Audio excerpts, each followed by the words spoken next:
Hey everybody, I'm actually here in my folks' basement.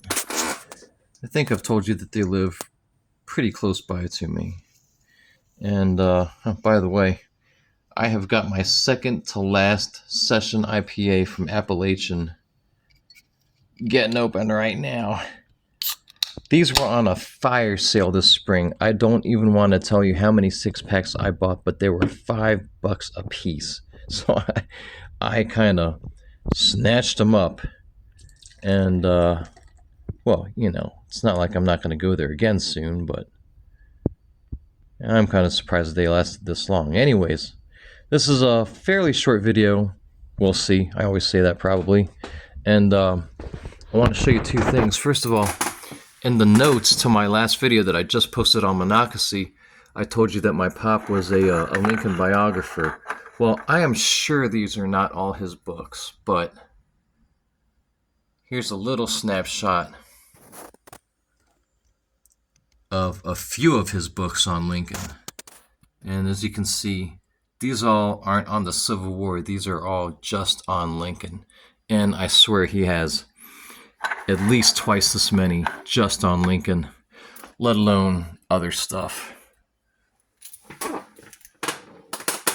So again, it's funny. The apple certainly fell far from the tree, and as far as me being mature, successful, so on and so forth, as my pop, but I definitely picked up the history bug finally from him. We've had different paths, of course, but we definitely have the Civil War in common as a big interest. So there's the focus. I wanted to explain something that is. This is going to be hard to hold the camera at the same time because I'm using my phone. But I wanted to explain something that has to do with the video I just posted on Monocacy. So if I can manage this, I'm going to draw you a very bad map. Let me just draw it and, sorry, have you look at my beer for the moment, because it's hard to draw and hold the camera at the same time.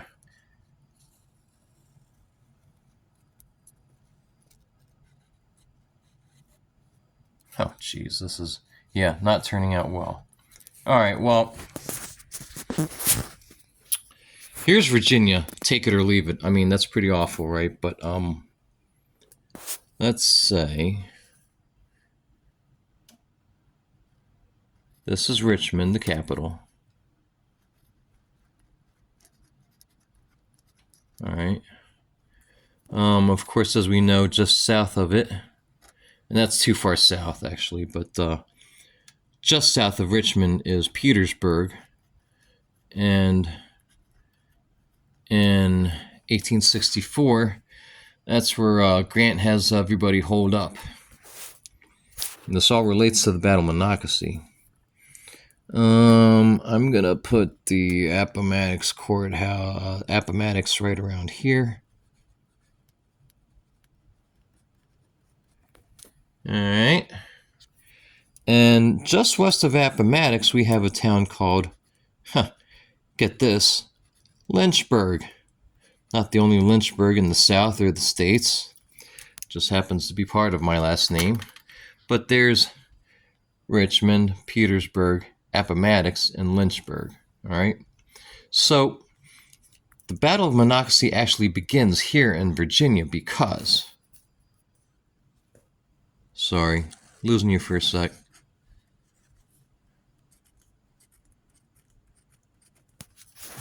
That horribly drawn area there with the mountain peaks is the Shenandoah. All right. Oh, can I spell? Jesus. Like I said, this is the worst map ever of Virginia. But there's the Shenandoah Valley running diagonally across the northwestern part of the state, let's say. So this is actually how the Battle of Monocacy begins, coincidentally. You know what? Sorry.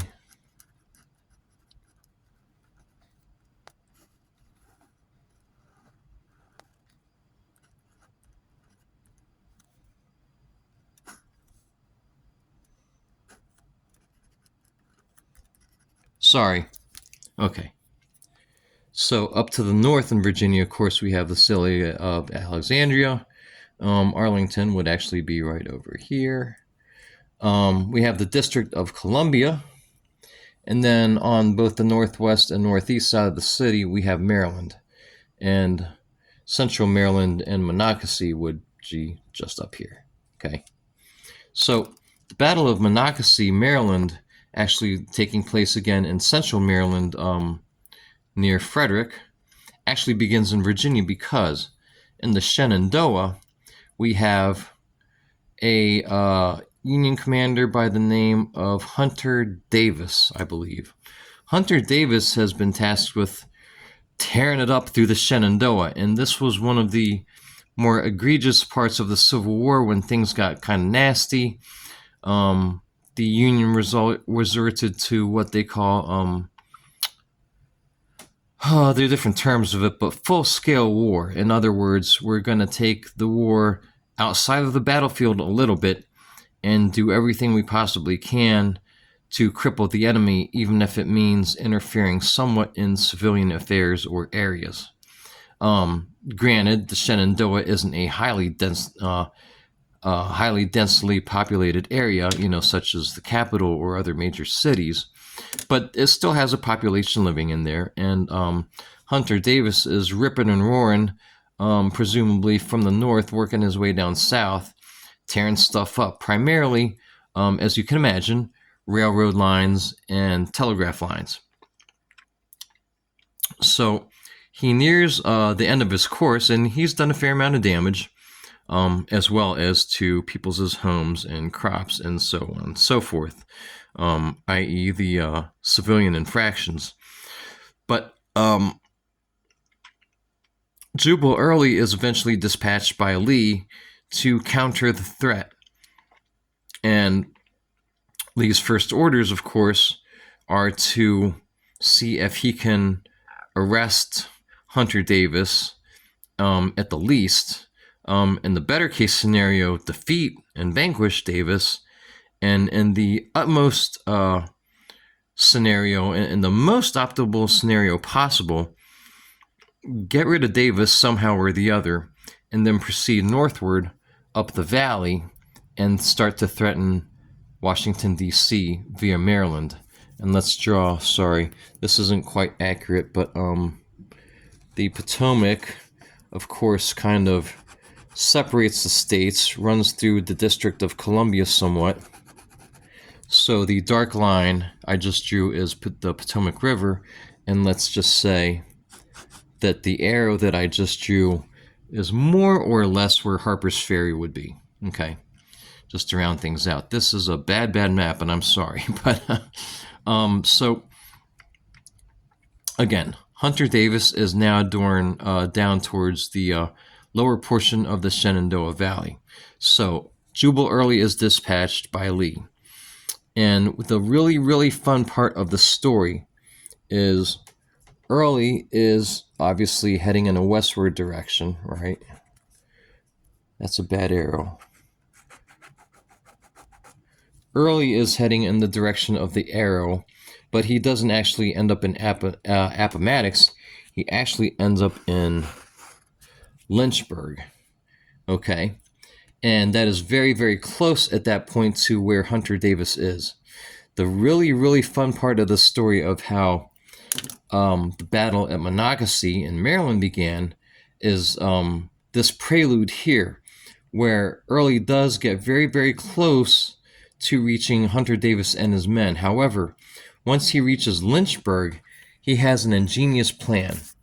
And what Early does is, it had probably been done in other parts of the Civil War perhaps, but never in such grand fashion as it was done here. So in comes Early. Duck, duck, duck, duck, duck. He's just about to meet Davis somewhere between here and here. And what he does is he brings the troops into Lynchburg, lets off a trainload of his soldiers, maybe lets off most of his soldiers, but what he does is he sends a train back, only to return at Lynchburg again, this time with an empty train, but with people in Lynchburg and his troops yelling and cheering and celebrating and making a lot of noise as the empty train returns to Lynchburg. You get it? Then he sends off another train, empty this time, sends down the track, maybe just a few miles, only to return right at Lynchburg, empty, but with a whole host of people greeting the empty train and celebrating and yelling and screaming and bands playing music and everything. And he does this all night long. So what is Hunter Davis's obvious conclusion? Hunter Davis starts wiring back to Washington. I think the whole of the Confederacy is in my rear. I feel like these are loosely his words. I feel like the whole Confederate army is on the eve of attack. And he gets skittish and he falls for the trick, and he eventually skedaddles somewhere out of the way in this direction, perhaps maybe crossing the Shenandoah Valley. But long story short is Jubal Early pulls off a brilliant maneuver here where he just keeps sending back empty trains and absolutely makes a fool out of Mr. Hunter Davis. And Hunter Davis goes, I'm out of here, guys, and falls for the trick. So he's more or less out of the way. Jubal Early actually did not have a confrontation with Hunter Davis. As always, I think skirmishers were sent out, and there may have been a few shots fired between skirmishers, between the armies, somewhere between here and here. But long story short, as he sends Hunter Davis packing with the false threat of a force way too large for Davis to contend with. So after that, Early goes back up the Shenandoah Valley, kind of gives it the all clear, sees the wreckage that was done and may or may not have repaired a few tracks or a few lines. But from that point on, of course, he takes the usual route, and I mentioned this in my Harper's Ferry videos. And if you haven't seen those, I hope you go back in my reel and look for those Harper Ferry's videos. Albeit with a couple errors that I noted in the comments or in the descriptions. But once again, Harper's Ferry is a vital crossroads and vital juncture and crossing point of the Potomac for both armies, especially the South.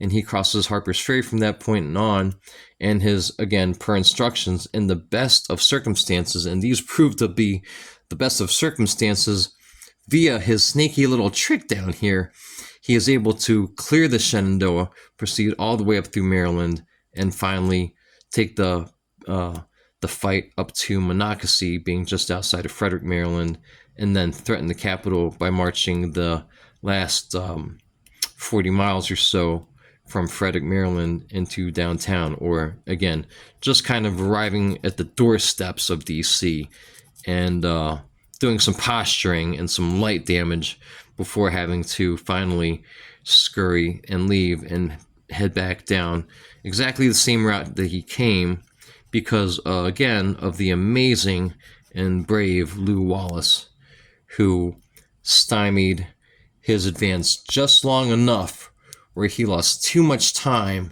between Frederick and getting down to the District of Columbia. Lew Wallace set him back by one critical day, and that one critical day was just enough for Grant to send reinforcements up to D.C. to protect the capital. So that's about it, guys. That's my fun little story. Certainly not an original telling of it, but in case of any of you were not aware of how the battle that saved Washington, which I'm very, very fond of, actually began. It actually began, like I said, deep in the south of Virginia, when Hunter Davis was sent to the Shenandoah Valley, chased out through trickery by that sneaky Jube Early, and then, like I said, Early was afforded a clear route up the Shenandoah into Maryland to threaten the capital. Pretty neat story, I think. So hopefully some of you guys are starting to get a grasp on the Battle of Monocacy, because I'm very, very fond of it for different reasons. Obviously, I'm biased because I'm from Maryland, and it happened. It's one of the only notable battles, not large battles, but significant battles that happened in my home state of Maryland, and really held a lot more importance than people realize. Again, they did not save DC really from being under any real siege.